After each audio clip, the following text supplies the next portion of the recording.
divisions within the black community, as well as the anger over perceived colorism, I felt the need to ask the question, what does it mean to be black in America? Which defines blackness more? Is it genetics, social, perception or identity?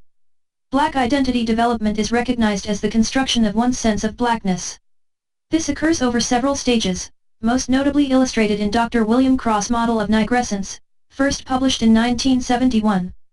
This process of becoming black is initiated by the first instance of racial awareness, the first time a child realizes the consequences and significance of the shade of their skin. This moment of cultural consciousness becomes the beginnings of one's re-socialization, converting a prior Eurocentric identity to one that is Afrocentric. But what is black? Race, culture, consciousness, history, heritage. A shade darker than brown. The opposite of white. Who is black? In America, being black has meant having African ancestry. But not everyone fits neatly into a prototypical model of blackness. So here is where colorism comes in. Because of the recent discussions on colorism in our media, I feel they are very relevant today. Some may disagree, and I expect that, however, it doesn't make light skin privilege real. If colorism is the child of white supremacy, then light skin privilege was its grandchild.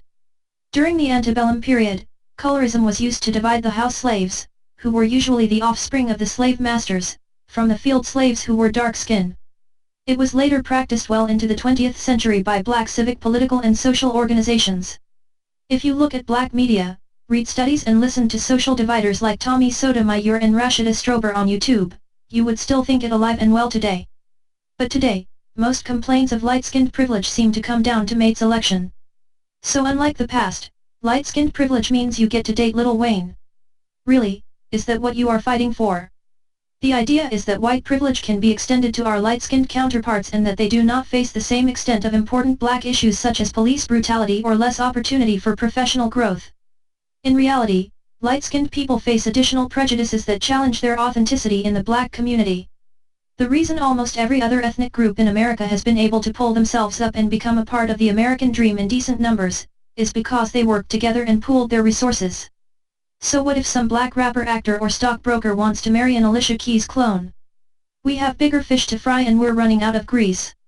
In order to rise up, all blacks need to stop judging blackness by skin tone and unite and become a unified whole. We need to create and build some more. We need an economic foundation, and casting off a large percentage of our cultural population based on complexion would do a huge disservice to future generations.